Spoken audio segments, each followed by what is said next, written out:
All right, so you get this, our deep dive today. It's a little bit different. Oh. Yeah, instead of like, a stack of research articles or reports or whatever, Right.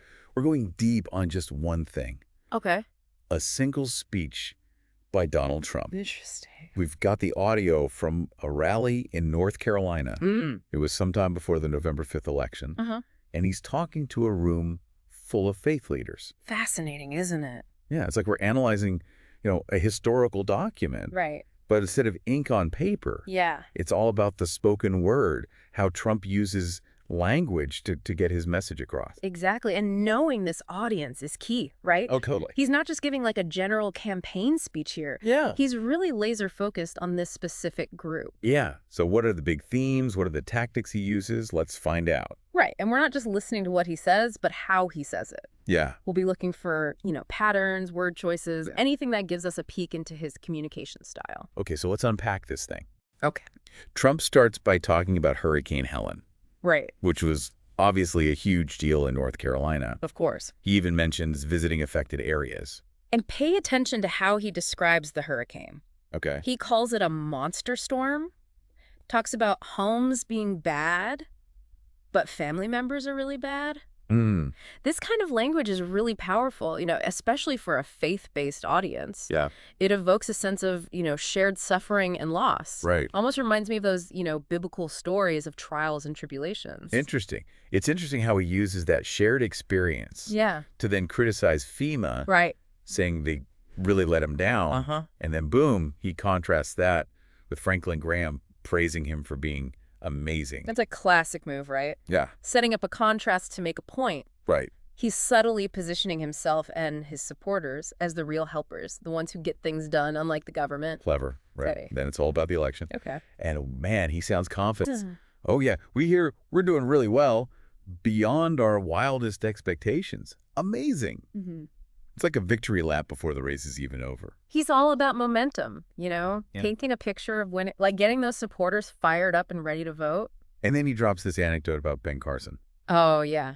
During the primaries, Uh-huh. Carson supposedly told him, God has picked you to win. I mean, talk about appealing to a higher power. Right. It's a brilliant tactic, especially with this audience, Yeah. by invoking God's supposed endorsement. Yeah. He's adding this layer of authority and legitimacy to his candidacy, Huh. something that transcends, mere policy positions. Yeah. He's saying, this isn't just about me, folks. It's about destiny. Whoa, that's heavy stuff. Right. Okay, hold on to your hats, because now it gets really interesting. Okay. He sets his sights on Kamala Harris. And this is where the gloves come off. Yeah. We see some pretty loaded language.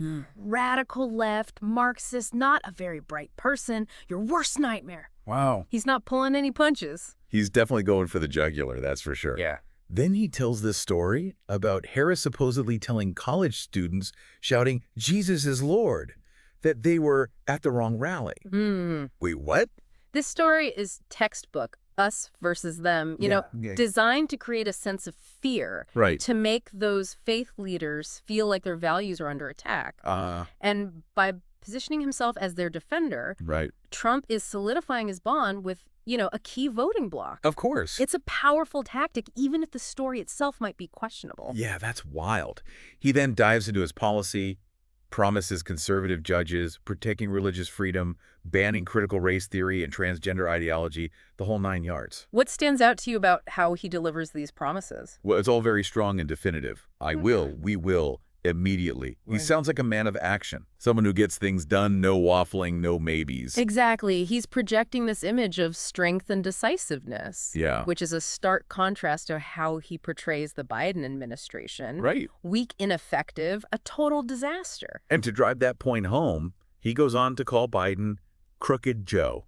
Oh, wow. And even compares him to Jimmy Carter, Really? saying Carter is considered brilliant in comparison. That's quite the statement. Right. He's using these, dramatic comparisons and hyperbole Yeah. to really undermine his opponents Uh-huh. and make himself seem like the only viable choice. Wow, it's like watching a masterclass in persuasion. Is it?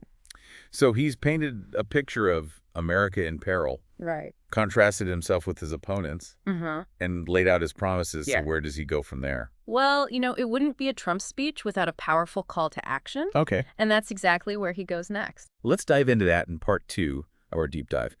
I'm really curious to see how he wraps things up and what kind of lasting impression he tries to leave with this audience. Okay. So we left off with Trump, laying out all those promises, the conservative judges, the economic policies, the whole shebang. Right. It was like a checklist of everything he planned to do on day one if he got elected. Yeah. But I'm dying to know how he rallies the troops, Right. how he gets those faith leaders fired up for action. Well, he starts by bringing up his record on religious freedom. Okay. He talks about, fighting for Christians like no president has ever fought before. He specifically mentions like protecting the little sisters of the poor and blocking the IRS from using the Johnson Amendment to limit pastors' free speech. So he's listing specific action, things this audience really cares about. Right. It's not just vague promises. It's concrete evidence that he's on their side. Exactly. But then he takes it a step further. Okay. He claims that Kamala Harris has taken away those hard-won rights. Hold on, wait a minute. Is that even accurate? I mean, did Harris actually roll back any of those policies? Whether it's, completely accurate or not is almost beside the point.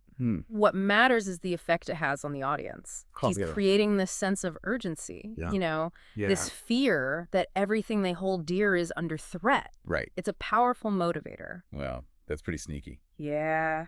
He takes credit for past wins while simultaneously planting this seed of fear about the future. Exactly. He's appealing to their values, their concerns, making them feel like he's the only one who can protect them.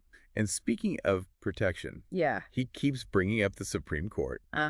He reminds everyone about Gorsuch, Kavanaugh, Barrett, his appointees, and calls them great and courageous. It's like he's saying, see, I delivered on my promises. He's absolutely showcasing his accomplishments, but he also criticizes something he calls playing the ref, where people supposedly attack judges to try and influence their rulings. I remember that. He even suggests it might be illegal. It's like he's saying these judges, his judges, are under attack. Yeah. And he's the only one standing up for them. Right. And he even uses this analogy about Bobby Knight, the legendary basketball coach known for, yelling at referees. Right. I mean, it's a bit out of left field. Yeah. But I guess it makes his point about, trying to intimidate judges. It's all about creating that emotional impact, right? Stirring up outrage and making his supporters feel like they need to protect their values. Exactly. And then, boom, he switches gears and starts talking about foreign policy. Okay. He boasts about his record on Israel, claiming he did what other presidents were too afraid to do, like recognizing Jerusalem as the capital.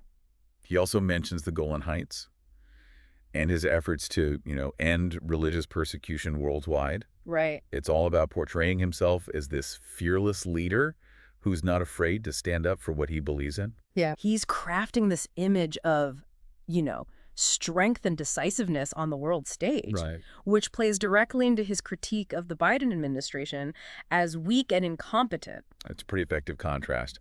But then he goes off on Kamala Harris again. Does he? Saying she's not a very bright person. Yeah. And that she'll get us into World War III. Oh, come on. So come on. It's definitely over the top, but remember, he's playing to his base. Yeah. He's tapping into their fears and anxieties about a world that feels increasingly unstable and dangerous. It's almost like he's saying, choose me and you'll be safe. Yeah. Choose her and it's chaoses. Exactly. And to drive that point home, he promises to stop the migrant invasion and begin the largest deportation operation in the history of our country on day one. Oh, yeah. I remember that line. Yeah. It was pretty jarring, even for Trump. It's a classic Trump move, right? Yeah. Using strong, almost militaristic language to appeal to those who are concerned about immigration and border security. But then he pivots back to familiar economic themes. Yeah. He promises to end inflation, make America energy independent again, cut energy prices in half. Right. All things his supporters want to hear. He even throws in a drill baby drill for good measure. It's interesting how often he uses the phrase, make America something again. Right. It's more than just a campaign slogan. Right. It's a rhetorical device that evokes this nostalgia for a supposedly better past and implies that he's the only one who can restore it. It's like a magic spell, right? This promise to bring back a golden age. Absolutely. And as he wraps up the speech, it's all about that incredibly charged call to action. Okay. He urges Christian voters to turn out in such massive numbers that it creates a landslide that is too big to rig. Yeah, that line really stuck with me. Did it? It felt almost like he was preemptively defending himself against any potential challenges to the election results. Right. He's planting the seeds of doubt. Yeah.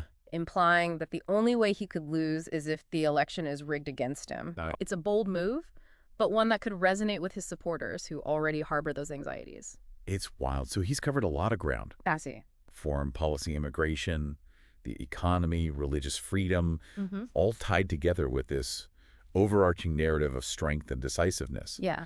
But how does he actually end the speech? Right. What kind of final impression does he leave with the audience? That's what we'll explore in the final part of our deep dive. Okay. We'll look at, how he uses language to create a lasting emotional impact and what we can learn from this masterclass in persuasive rhetoric.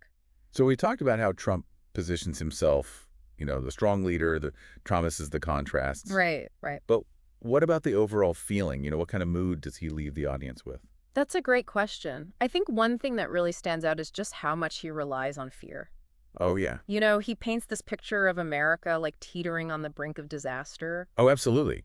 He talks about America as a failing nation. Yeah. The radical left destroying the country. Even the possibility of World War III. Yeah. It's like he's pushing all the anxiety buttons at once. He's a master at it, tapping into those deep-seated anxieties that so many people feel. Right. And then he positions himself as the solution. Yeah. The one leader strong enough to protect them from all those perceived threats. It's brilliant and terrifying at the same time. It is. And he keeps hammering this idea of taking back the country. Yeah. Like, he's implying something has been stolen. Yeah. That America has been hijacked from its rightful owners. That language is incredibly powerful. Yeah. It taps into this sense of grievance, of resentment. Yeah. It creates this us versus them mentality where they are the ones who've taken control and we need to fight to reclaim what's rightfully ours. It's like a call to arms almost. Yeah. And then he emphasizes just how crucial this election is. Right. Calling it the most important election in the history of our country. Of course. Haven't we heard that before? You're right. It's a common tactic. Yeah. But it works. It does by raising the stakes. Yeah. He makes people feel like their vote is absolutely essential, that the fate of the nation hangs in the balance.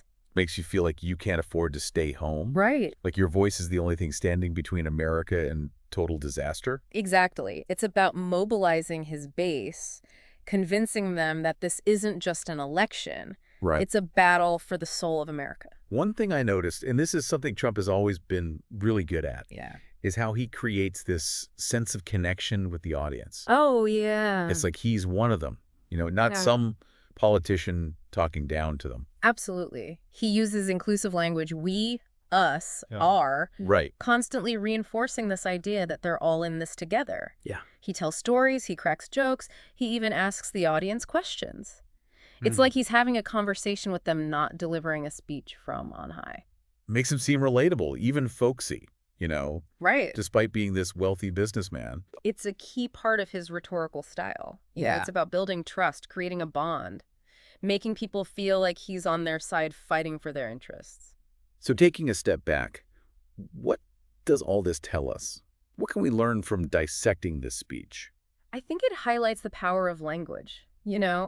For better or for worse, words can be used to inspire, to unite, to heal, but they can also be used to divide, to manipulate, to incite fear and anger. It's a reminder that we need to be critical listeners. Right. To carefully evaluate what we're hearing and not just accept things at face value. Exactly. We need to dig deeper, ask questions, consider different perspectives, and maybe by understanding how rhetoric works, we can start having, more productive conversations about the issues that really matter. That's a great point.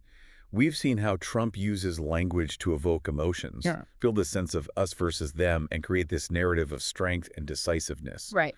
But it's up to us to decide how we respond to those messages. Absolutely. And remember, this is just one speech, one perspective.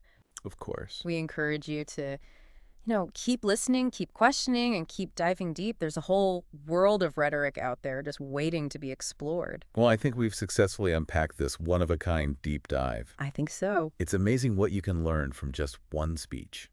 It is. Especially when you have an expert guide to help you navigate the twists and turns. It was a pleasure diving into this with you. And for everyone listening, remember, knowledge is power, but only if you know how to use it.